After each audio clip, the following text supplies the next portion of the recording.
Om Shanti. Hello, everyone. Om Shanti. Hello, everyone. Namaste and good evening.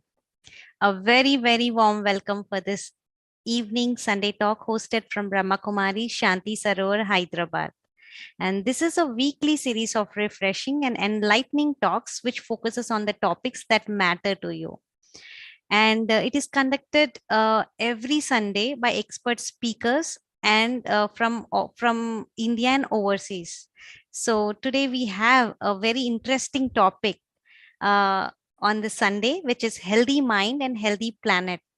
So there is a saying that we have to protect the planet for our well-being. So for this healthy life, one of the most important factors is healthy planet. So today's topic, we will explore on this topic, like what is the connection between healthy mind and healthy planet. So for this, we have a special guest today, Brother Niranjan from Germany. So let me spotlight him. So let's welcome Brother Niranjan. He's from Berlin, Germany. So let me give you a brief introduction about him. He is currently pursuing PhD in environmental microbiology at Technische University, Berlin, Germany. And he has introduced to Raj Yoga meditation 9 years ago. And he's also following Brahma Kumari's lifestyle or Sattvic lifestyle since then. He's also a part of Brahma Kumari's environmental initiative, and he also attended youth climate conferences during workshops on the connection between our consciousness and the current environmental crisis. So he's also doing environmental microbiology. So now let's listen to Brother Niranjan on this interesting topic, which is healthy mind and healthy planet. So let's listen to Brother. Thank you so much, sister, for the introduction, and thank you so much to everyone at Shanti Sarovar, Hyderabad, for this opportunity. Yeah, I feel really honored, and I'm really excited to share whatever I know on this topic. So I would like to share my screen. I have a presentation which will help us go through the flow today, and let's have a look at what we have in store. So I just need to make this full screen. Yeah, and I hope you all can see it clearly. Today's topic is healthy mind and a healthy planet, and it's something we are doing also from the Brahma Kumari's Environment Initiative, which talks about all the things that the Brahma Kumaris does as a part of the environment, both externally, physically, but also internally, and the spiritual connection. It gives the spiritual perspectives to current environmental problems. Before I start with my inputs and the presentation and what we have in the talk for today, I just want to start with a moment of silence, which is really quite a tradition to what we do here at the Brahma Kumaris.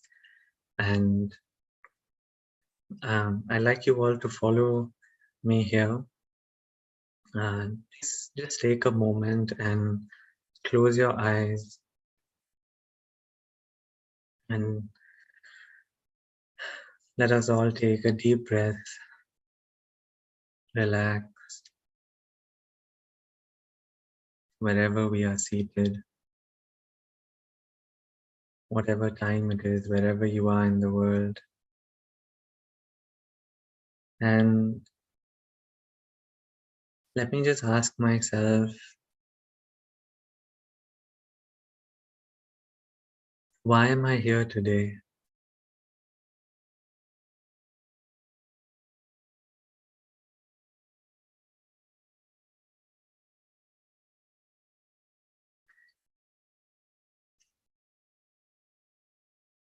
And if that is clear, then what connection do I see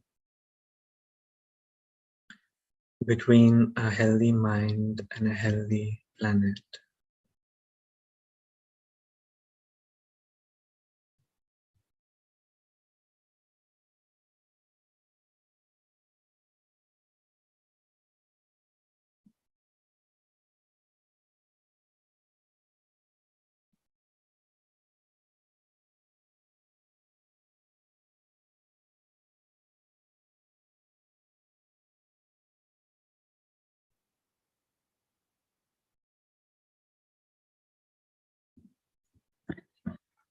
And with that, come back and let's start with today's talk.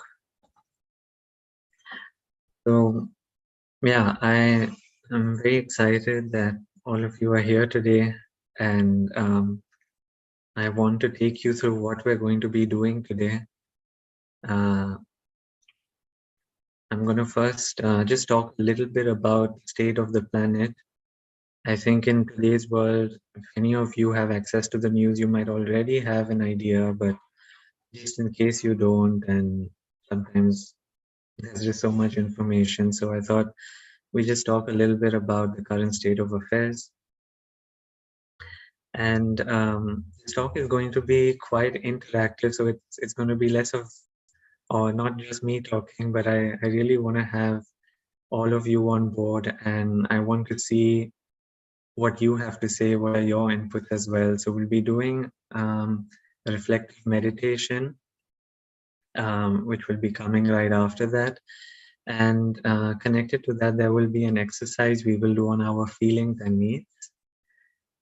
I will then share some of our spiritual perspectives which exist to environmental problems. And if there's time, we'll also do an exercise on exploring our own capacities, our own potentials. There will also be plenty of time for questions and answers. But I suggest very strongly that you keep yourselves ready for taking part in this talk. And if you don't have a pen and paper next to you, maybe you can already grab one. And yeah, let's enjoy this together. So yeah, and I mean, I think a lot of us, especially the youth, would already be aware about the current state of the planet. We constantly hear, even in the news, a lot about climate change, a lot about environmental pollution. I think especially plastic has been coming up a lot in the news lately. Just to get some facts and figures, just to get the statistics, what is the current environmental crisis that our planet is going through, that our home is going through? First of all, the global ecological footprint. Today, the amount of resources that we are taking from our planet for our needs, and also what we are throwing back out into the planet, the amount that the earth needs to absorb and recycle back. If we were to do this in a healthy way, if we were to do this in a way where the earth could actually respond to our needs and capacities, we would need not just our own planet, but another half. So about 1.6 planet Earth would be required for our current state of consumption, for our current state of production. And actually this keeps increasing, and this is also quite unequal. So more of the Western nations, like Germany, for example, if the entire world were to live like Germany, we would need 4 planet Earths. And if we take another mega industrial nation like USA, and if every one of us lived like an average American did, we would need 11 planet Earths for us to sustain our needs. On a global scale, the countries in the global south are, in that sense, performing much better. But unfortunately, we try and aspire to Western lifestyle. And that I can already say is completely unsustainable. Secondly, what we also keep hearing of is global warming and temperature rising. And this is happening all over the world. I think in India, because it is a tropical country, I'm sure you are feeling it much more. I'm reading in the news how terribly India is affected by heat, but it's actually happening all over. Even in Germany, this year is going to be the fifth driest year in a row. So the trees are not going to get enough water. The crop seasons are becoming shorter and shorter all over the world, and the earth is heating up. What's also happening because of that, of course, is there's a melting of glaciers, there's a melting of Arctic permafrost, and all of this has a lot of reactions or chain consequences. Because, well, one of the immediate consequences is that the sea level rise, but also when the permafrost in the Arctic melts, you have a 17 times increase in the greenhouse gases that are being given out into the atmosphere. So as you know, greenhouse gases, for example, CO2 is increasing in the atmosphere, and this traps more of the sun's heat. It stays more in our planet, and this causes a major imbalance in natural cycles. Um, then, of course, there's the sea level rise, and put at immediate risk all coastal cities, all island nations, they get completely disrupted. And if you're thinking, I don't live in a coastal city, I'm safe, but all of the people will be displaced and they will all end up in your city, and then your city will be overburdened. So it's uh, uh, we really need to think in global perspectives. If some other countries are being affected, it is going to affect me as well. Everything is connected in this world. The world is round.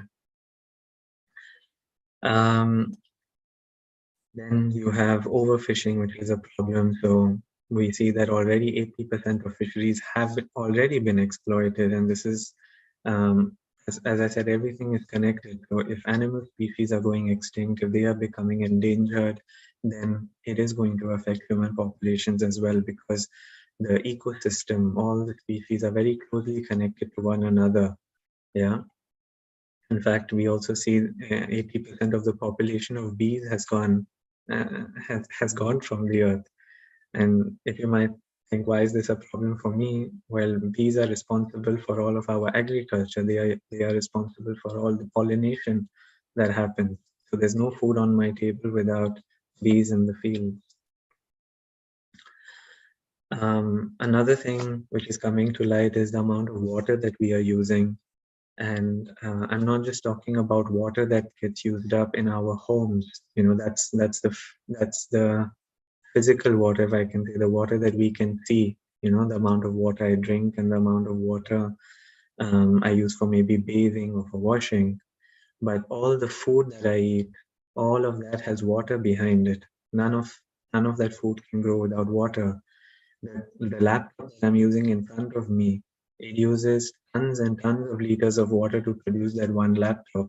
So every electronic product I consume has so much of water that goes behind it. So this is called virtual water. I'll be showing you a few graphs later about this. Everything that we do not just has a CO2 footprint, it also has a water footprint.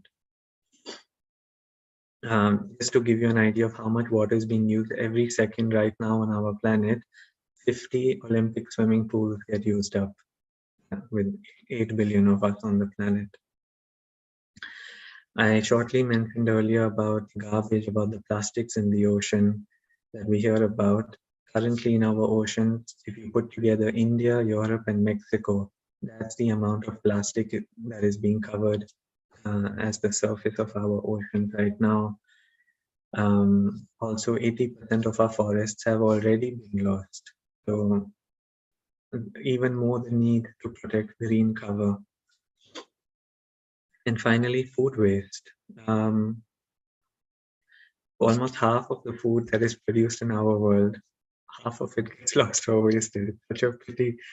And well, a lot of it is because of crop pests, ineffective harvesting, irrigation. So those are, you can say, agricultural problems, but a lot of it also gets thrown away.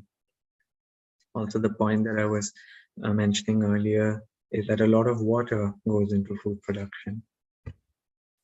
If you are interested in more of these statistics, I use a website, theworldcounts.com, to get all of these facts. They are constantly being updated every second.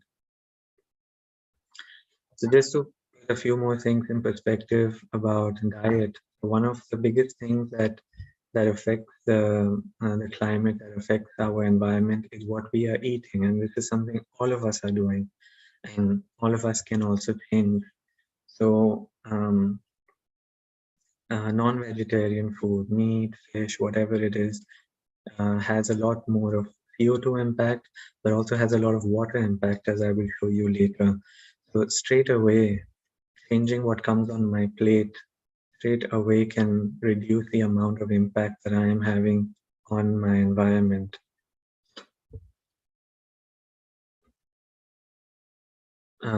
It always helps to put some things in perspective. So even if you are eating meat, and if you can even reduce that, let's say once a week. So in the West, they had introduced this concept of meatless Mondays because there was so much meat being eaten. This and if the entire world even ate 15% less meat, 240 million cars would get off the roads. That's a lot. Just by reducing my meat consumption by one day. Well, in India, I think the consumption of meat anyway happens much lesser. So maybe it's good to completely go off meat. Imagine what that would do.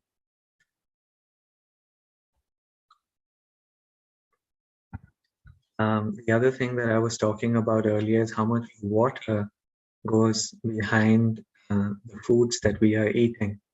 And I'm sorry, I know chocolate is a big favorite, but uh, chocolate and coffee is really what takes up the most amount of water. But if you look at it in perspective, we don't eat or drink that much of coffee and chocolate in a day as, let's say, how much of bread or cereal we take, or how much of fruits and vegetables we have, right? So a little, anyway, those things, I think we take in moderate amounts. But when it comes to meat or um, chicken and these kind of things, clearly their impact is much more. Also, some products like rice, wheat, um, well, rice clearly more than wheat. Um, some things you cannot avoid. I think, some foods are staple foods of a certain region, and so let's say in the east of the country where you have more of rice eating, it's also because it's connected to the landscape. Those areas receive that kind of water, so kind of the natural crop that is having over there.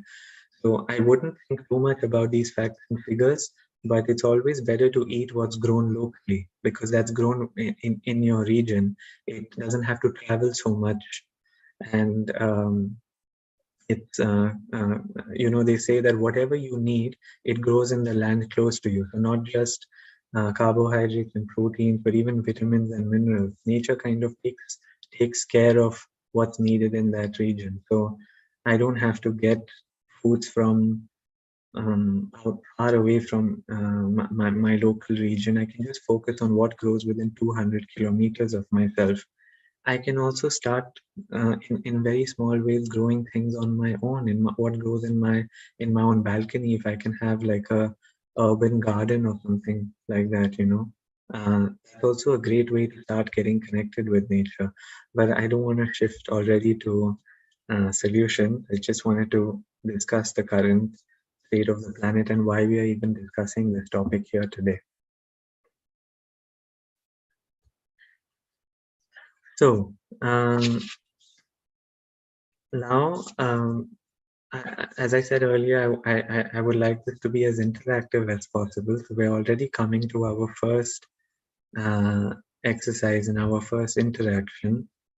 We've seen what is happening right now, and it is well known that a lot of the problems that we are facing today in the environment, we study, or we know that it is an anthropogenic influence, which means that it is caused by humans, the entire state of imbalance which exists in the planet right now. And it's because of our patterns of overconsumption. Yeah, we are using much more than we need. So let's start looking at an individual level now.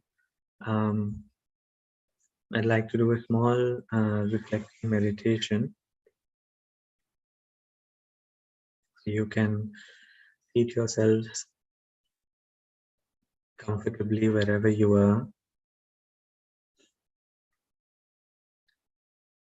You may close your eyes if you wish, or you may also keep them open, relaxed.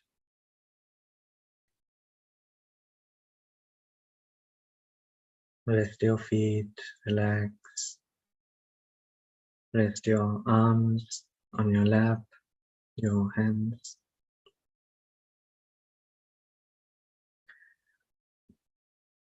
I breathe normally, easy, calm.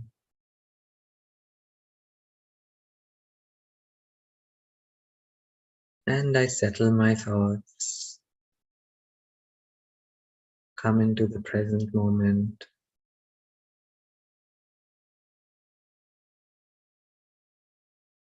This is time for me,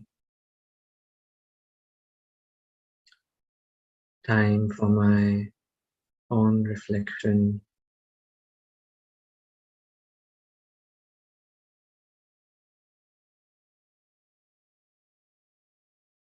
I heard a lot of things, a lot of facts in the past 15 minutes.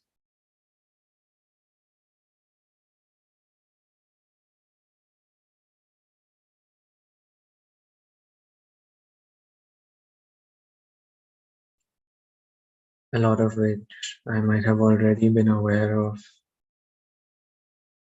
and maybe I'm aware of even more things that I'm getting from the media, from my school, university, maybe from my children.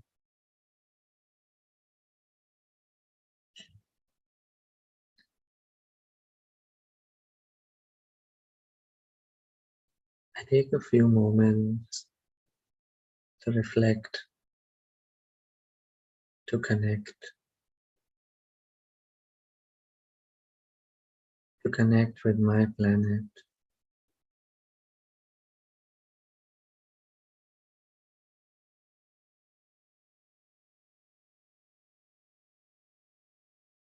to connect with my home.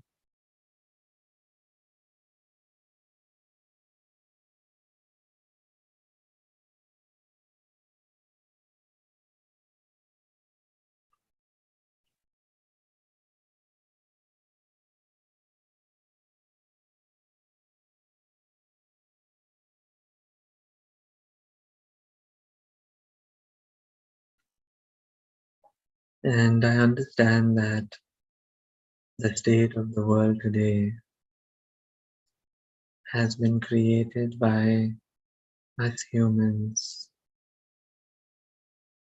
each and every one of us collectively put together.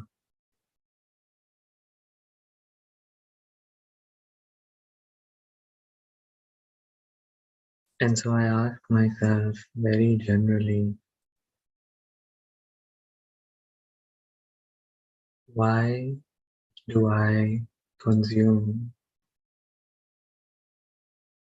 or why does one consume, as in, why do we as humans consume?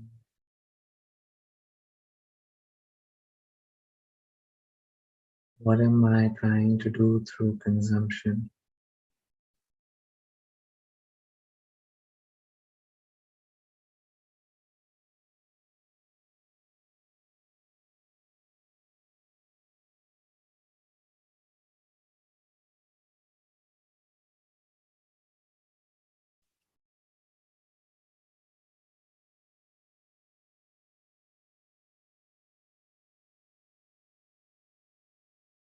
And if you have some writing material, then you may even write down your thoughts.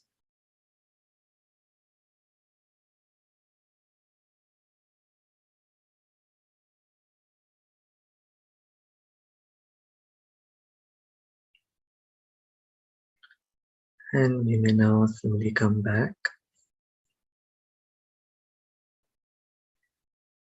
I hope those few moments allowed you to reflect a little and yeah, just sort of absorb all of that information. I think it's quite heavy, actually, to be honest.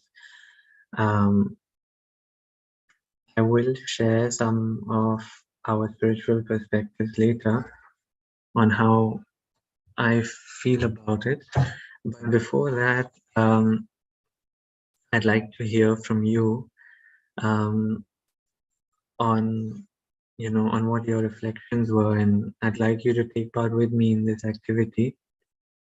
So this exercise, which we're going to do now on our feelings and needs, is based on the principles of nonviolent communication by Marshall Rosenberg. And everything that we do, so even whatever we consume, it's connected with a certain feeling that it creates within us. And there is always a need that we are trying to fulfill behind that feeling. So the table in front of you, I've just put two examples of two things that I consume, and sometimes what are the reasons as to why I do it. I was thinking about. So, for example, I thought about chocolate. Now, there are a lot of things that we consume that are really necessary, like let's say the food that I eat every day or the water that I drink. Without this, the body wouldn't be able to cope for very long periods of time. Yeah, and if I want to lead a basic healthy lifestyle, then there are certain things that I need which I can't do without.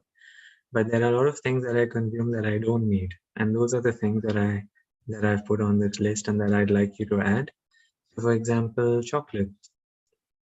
When I eat chocolates, I feel happy, and what I'm really trying to do, there are, of course, different situations in which I eat chocolate, um, but sometimes I just want to feel satisfied. That's one of my needs behind it. But sometimes my mind is also craving for chocolates when I'm stressed, because that's the sanskar that I've created. I've associated chocolate with contentment or happiness, and so um, I want that feeling, and I think that I will get that by eating the chocolate, and that's the need that I'm trying to fulfill through that. I'm trying to just calm down. Whether it actually happens or not, we look at a little later. But at first, I just want to look at what are the things that we consume and what is the need that is connected with that consumption. One other thing that I noticed, I tend to consume a lot, well, not a lot anymore, but that I or people tend to consume is TV. And I was thinking, what do I feel when I watch TV? And I'm talking about things that have no use, that I'm not really necessarily benefiting from that kind of TV. We can also watch very informative things like documentaries or something. That's not what I'm talking about. I'm just, if I may just say it very bluntly, nonsense things. I don't feel anything at that point of time. But what I realized was that it takes my mind away from pain at that point of time. So I'd like some sharings from the audience. You can take a moment to think, if you like. What is it that you feel you are over consuming, something that you don't need in your life at this moment, or something you'd actually be happier without? And I'd like to see if you for yourself can find out what is your need connected with that. And you can either write it in the chat, or you can also, I think, share it by switching on your mic. I'm not sure if the host can activate that.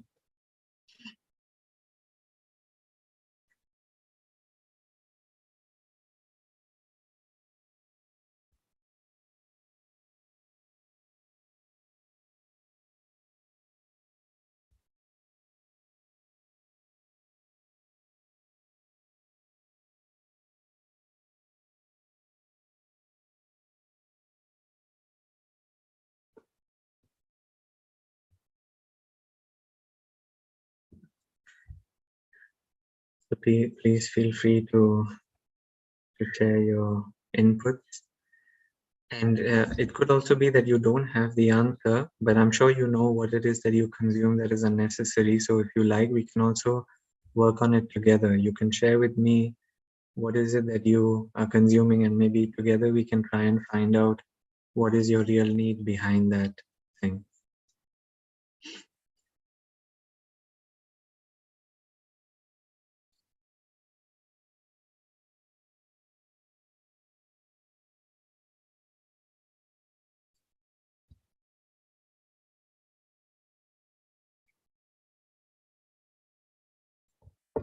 Okay, so we have some answers coming in the chat. Someone says, I consume some fruity drinks that I feel is not necessary, and it's because I want to drink something sweet after eating. Right, so I think that's again similar, I would say, to the chocolate somehow, but we again have food coming up. And yeah, I would say it's again connected to this idea of feeling full, like feeling satisfied. Yeah, okay. I would say that also happens sometimes. Some people are very used to certain kinds of food, and even if you give them enough amount of another kind of food, they would still need, for example, rice or a certain kind of food to feel okay. Now I've eaten my meal. We have another person sharing tea and traveling for happiness, right? And I mean, especially with traveling, I think all of us in the past 2 years were really restricted when it came to traveling, and a lot of our common needs or common things that we were consuming remained unfulfilled, and a lot of people face challenges and mental health problems because they were not able to have their normal routines and their normal lifestyles. So yeah, it's true. I mean, all of these things are good and fine. I mean, there's nothing wrong with consuming either fruit juice or tea or traveling, but all of these things that it is satisfying within me, like happiness, like satisfaction, or whether it is being calm. One of the problems is when I real or rather I would say one of the solutions is, depending on how you look at it, that when I know what my need is, that in this case, if I know that happiness is what I really want, and if I can find a way to get happiness without having to do these things, then I would have satisfied my need, what is my real need, and I would have avoided consuming that thing that I actually don't need. And if this doesn't mean that I'm asking you to stop drinking tea or to stop traveling. I think all of these things uh, are, are, are fine. They are excellent to do, and they're a part of a healthy, balanced lifestyle. It's totally also fine not to have tea. It's your choice. But what I'm trying to say is, um, some of these things are our intrinsic qualities. Yeah. Um, at the end of the day, we know that these material things aren't going to satisfy, aren't going to really satisfy my happiness, because if it was drinking tea that gave me happiness, then that is what I would have been doing all the time. Yeah. Um, if I was trying to satisfy that need, we understand that all of these things uh, that have a material nature have something limited about them, and we can only do so much of those things in order to satisfy our inner needs. And I think that's where I would like to come to the spiritual perspectives to environmental problems. Before that, we have another sharing in the chat. Someone shares cold drink sometimes, example Coke. Yeah, so that's also providing this very momentary pleasure, this momentary satisfaction, because the sugar, the instant sugar, is connected with some receptors in our brain, the dopamine, and it provides us that instant bit of pleasure. But we can only consume that much of Coca-Cola, or those many cold drinks. So how can we deal with our needs in a more sustainable way? Because too many restrictions in our life, too many restrictions on what we eat, how we travel. All of these are lovely ways of trying to reduce our environmental footprint. But if you start putting too many restrictions, I think it firstly becomes difficult, and a lot of people give up. Many people I know, because of being connected with this environmental movement, a lot of these environmental activists, they get so tired and fatigued. They're so exhausted because they're constantly trying to change their physical lifestyle. So I think this is where we're slowly already coming to the spiritual perspectives. What a lot of us try to do is we try and fix what is happening on the outside. So we from changing from a meat-based diet, we change to a vegetarian diet. From traveling with fossil fuel-based cars, we travel in electric vehicles. So we are fixing everything, but only at a physical level. And all all of these things are being tried, but in spite of that, the environmental crisis is just getting worse and worse. I mean, okay, we are trying to shift to renewable energy, and all of these things are fine. I think it's good and healthy to a certain extent, but there's only that much of fixing that can go on the outside. Today, it is being recognized more and more also by international bodies that the real problems are within. That why we are even creating all these problems on the outside, why we are even consuming so much more than we need, is because we are not okay within. Something very interesting I was reading yesterday is economists had spoken about a certain kind of a plan that, the more we develop as the human race, we are going to be working lesser and lesser, because, that's the consequence of development. You don't need to work so much to provide your basic needs. But the way we are all working today, it's crazy. Why we ask ourselves today, why are we even working so much? All of our basic human needs are taken care of, and especially in the West. And, people are overworking, people are getting burnout. So if you look at what we started with and where we are, it doesn't make any logical sense.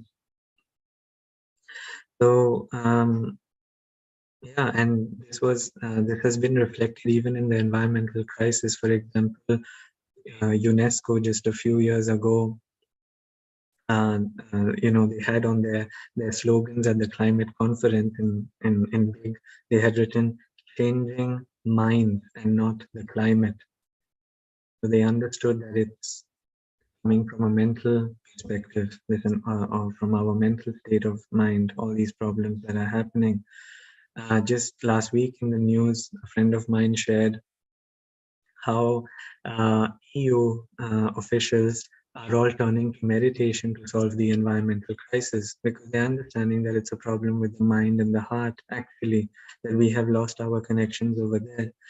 And what is really happening is that it is a problem of respect. Actually, we have lost a sense of respect for nature because we take so much from nature, but we don't back to balance it anymore.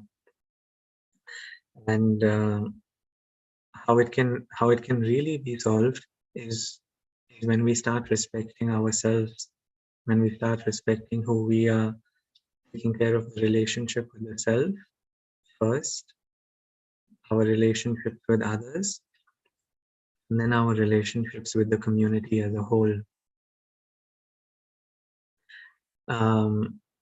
the entire focus has gone out of balance. We think the more we do, the more we have, that our sense of respect and appreciation and our sense of development comes from the bigger the house we have, the better the car we have.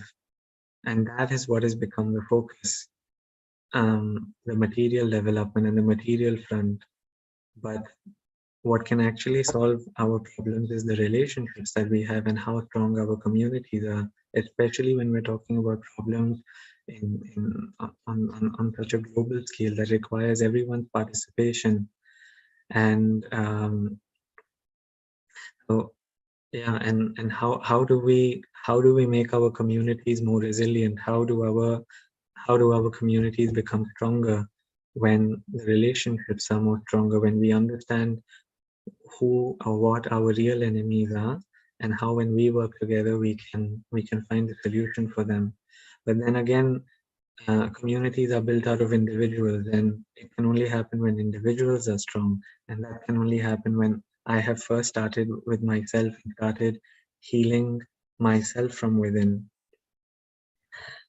How does that happen? So earlier on, I had shared with you why I watch TV in terms of addiction. Why, a lot of people do it just to switch off. Why do we need to switch off? Like, or what is it uh, we are trying to avoid? Or and the thing is, we haven't found time to just sit with ourselves and to find out what is happening within me. We try and fix such big problems on the outside, but have I taken time to fix myself? And have I taken time to understand or or to see what's going on within me? What is that pain, or what are those things within me that I'm running away from and consuming something that I don't need in that moment? And so when we start, in a sense, confronting ourselves, confronting what is going on within me, and say, this is what I need to look at. I need to go in and look at it and bring that change. That, in a sense, is already respecting yourself because you are listening to yourself. I would say this is probably the biggest challenge that one faces, because there are multiple distractions out there to take you away from you. But if you can start doing this and start bringing out that change within, everything else will happen automatically and naturally and will require very less effort. Just to also give you an example, if we start working on healing this relationship and go on strengthening our relationships with others and the community at large, bigger problems can be solved more easily. I see it also happening at workplaces today in general, how they tend to be more disintegrated and how there tend to be more conflicts within groups, because again, the focus has sometimes become the work rather than the team environment and the team spirit. Such teams don't work for long. You can only work individually for so much time. So maybe you all have also had your own experiences. If there is X amount of work, if there's one project that needs to be done, and let's say if one person were to work on this project uh, and were to take 30 hours, and if I put 10 people on the project, um, and each of them has 3 hours, who do you think would function better? How in which group would in which example would you function better? And at least in my experience, it's being a part of a team. There is when you work in a cooperative and a loving way with everyone collectively, your results are going to be much more, even if the amount of time taken is the same in terms of manpower hours. The amount of effort that goes in is much lesser. You don't even feel sometimes that you have done any work when you are working in such environments where everything functions so smoothly. And I think that's also what we need to keep in mind, that how much I cannot keep making endless changes to my lifestyle. So even especially for people who are already environmentally conscious, it's not enough if only I have, changed everything in my lifestyle. Then it's also a matter of how do I connect and motivate others to do so, because this is really a global problem. But of course, I have to first start with myself. And this means taking out time for myself, spending meditative time with myself. And I think a lot of, I would say these are the people who understand that I can make changes. I also know a lot of people who completely shut this part out of them because it's too much to take, which is also normal initially, but I can understand that it can also be overwhelming, all of these facts and figures. And the first step is really accepting responsibility and not shifting the responsibility outside, because then I make myself completely helpless. Then I say I can't do anything about this whole thing. It's too big a problem for me. And yeah, being unaware, I would say, is an even bigger problem. It doesn't lead anywhere.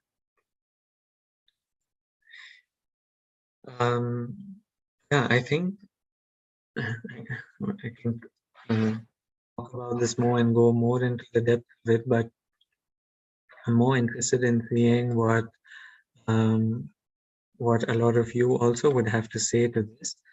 So maybe we can keep some more time also to see, okay, where am I at and where can I go from here?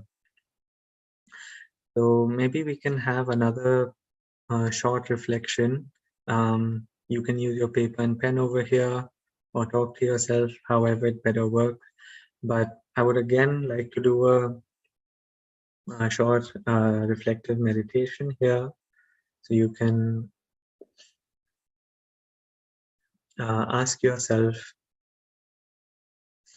you can remember a moment when a deep change in your consciousness took place, which resulted in a change in your lifestyle. And this can be anything.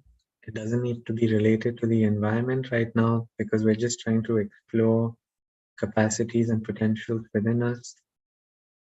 So I'd like you to reflect and remember a moment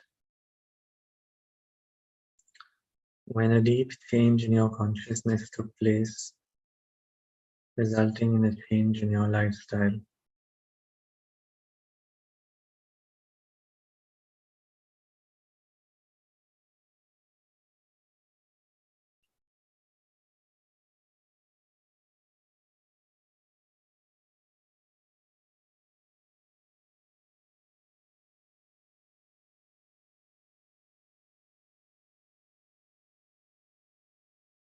So I go deep within myself, silence all of my other thoughts,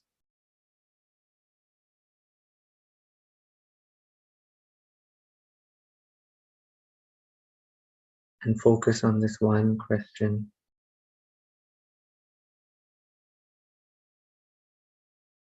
And again, if you have writing material, then I would encourage you to write your answers, and it would be lovely to have you share them.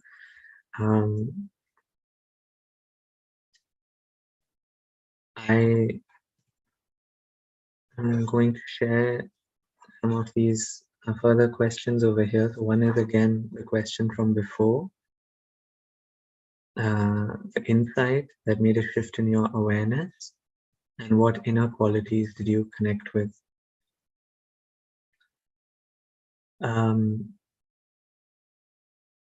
I'd like to ask, as I am having some sharings in the chat, is there anyone who'd like to share on the platform?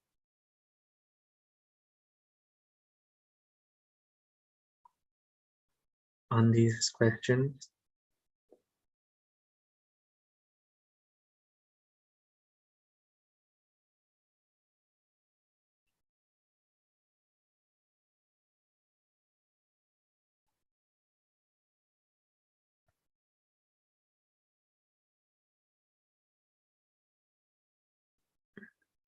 maybe I can start, and then we can see if we have others who'd like to join. So I remember the time I was still consuming alcohol, and I used well, I've been in Germany now for about 8 years, um, and when I came here initially, it's quite common here as a part of the culture. They go outside and in social groups you have some beer, or yeah, that's quite popular in Germany, and I was okay with having it once in a while at that time. And there came a certain point eventually where I had also started meditating by then, and also started being much lighter and happier from within quite naturally. I came to a certain point where I asked myself, why am I actually doing this? It's not actually uh, providing me anything. I, I give myself the reason that I want to be social when I'm having it, but I started noticing that I was uh, much more drowsy after having any kind of alcohol. It was making me less social. And I also noticed a lot of instances where I would do it just because my friends were doing it. And that didn't feel right to me somehow.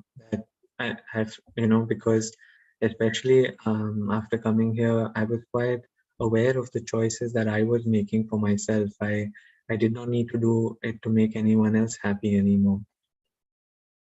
And yeah, it took a while, but I think um, it was just very easy to say I don't need to do this anymore. But I would say the inner qualities that I connected with over there was firstly just using the power of my intellect, to actually see the results of my actions. I was expecting something, but something else was happening. That is, I was not being so social anymore. And in fact, I used to be quite happy and social without it. That was one thing. The other quality that I connected with is not needing to please others anymore, to not get into the peer pressure anymore, and to say, I'm okay with myself and I can accept myself even when I am not acting according to society's norms, but what truly makes me happy. So these were some of the inner qualities I connected with in that lifestyle change. And yeah, if there's anyone who likes to share their story, please.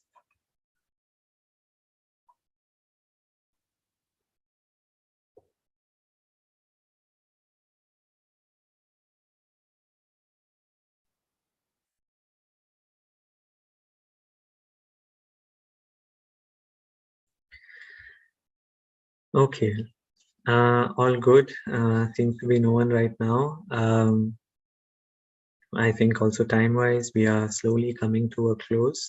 So I hope you've been able to connect with those parts of yourself through this exercise. And the main point is that these qualities can be used for maybe making other lifestyle changes within you. So you already possess those qualities and you have already made those lifestyle shifts. And if there is something that you are still wanting to change within you, that you have those qualities and you have that potential to make that shift, to make that change. And yeah, with that, I'd like to come to the close of this presentation of the talk. Floor is now open for questions and answers. And I would also just shortly like to share that this is the website of the Brahma Kumari's environment or Brahma Kumari's eco initiative, and you will find a lot of details, reports about what some of the Brahma Kumaris are doing in this space over the world. So the floor is open to the audience to ask anything you like or to share something as well.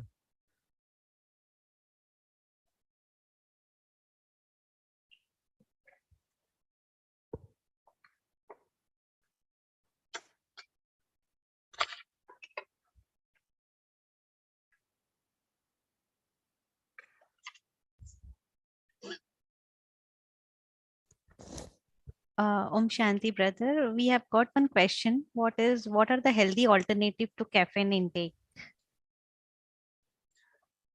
All right. Okay.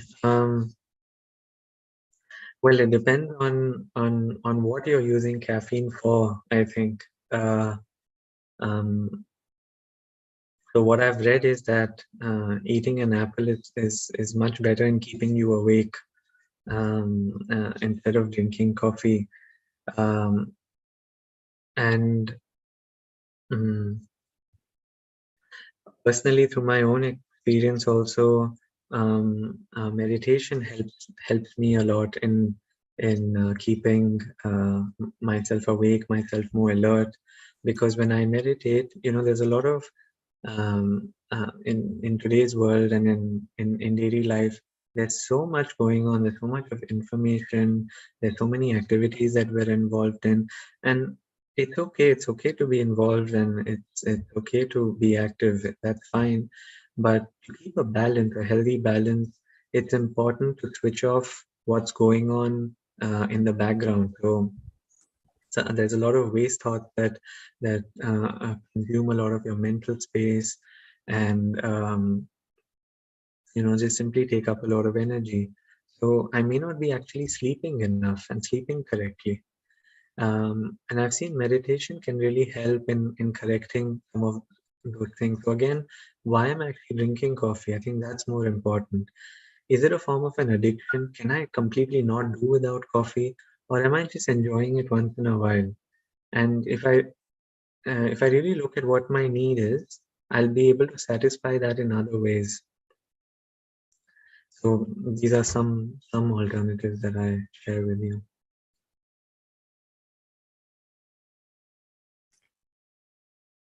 Yes, brother. Very beautifully said. Meditation helps to overcome any addiction. Meditation and knowing the disadvantages of why we need to have this is really good. I think uh, if you have any other questions, we can just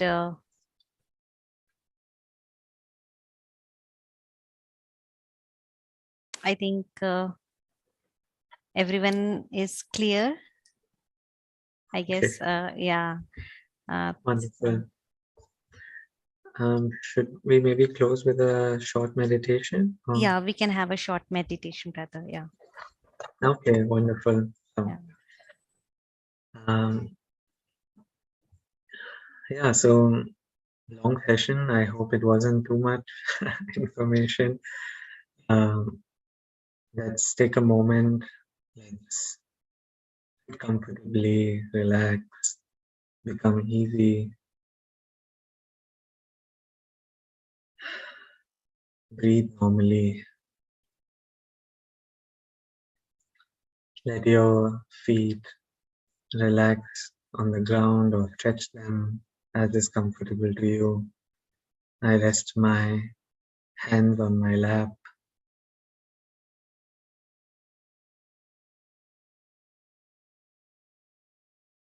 I bring a smile to my face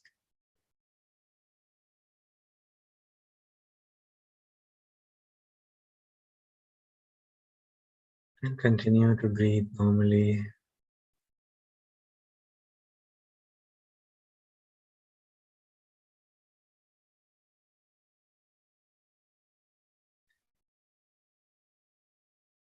And I slowly bring my attention to the center of the forehead,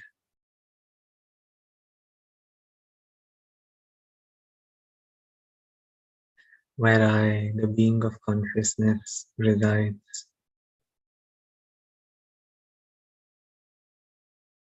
the force of consciousness that is responsible for driving this body.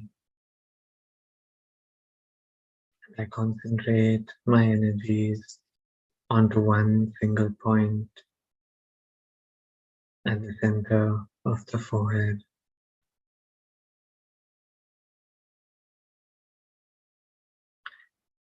And I can imagine that there might be many things going on, many thoughts.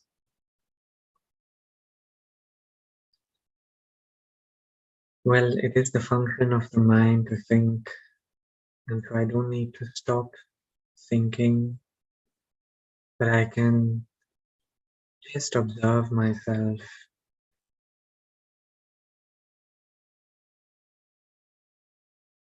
from a distance, observe all that is going on right now without judging myself.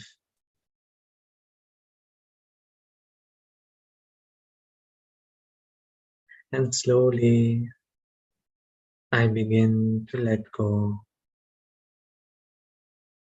I let go of all the waste, all that is unnecessary. I let go.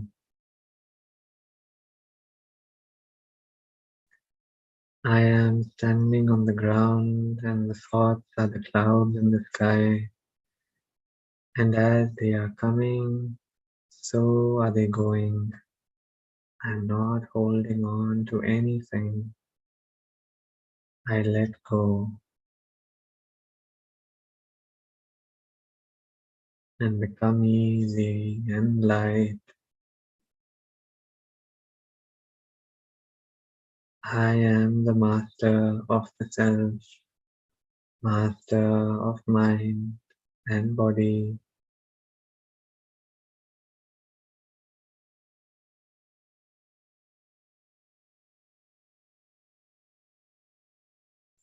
I am a being of peace.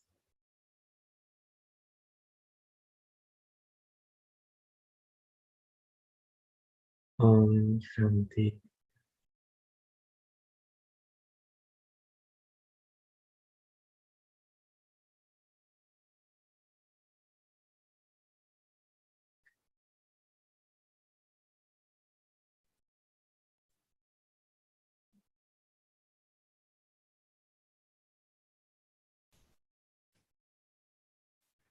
So thank you so much, brother, for this very informative and very engaging session on the connection between healthy mind and healthy planet.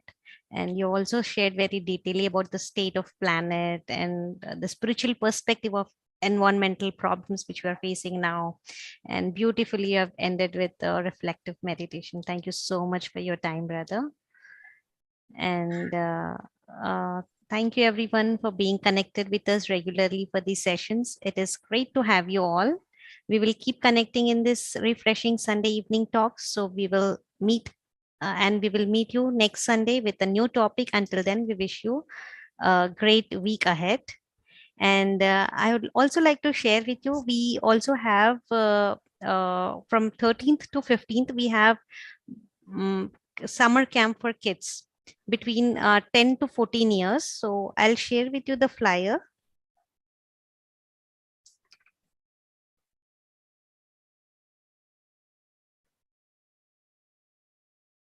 Okay.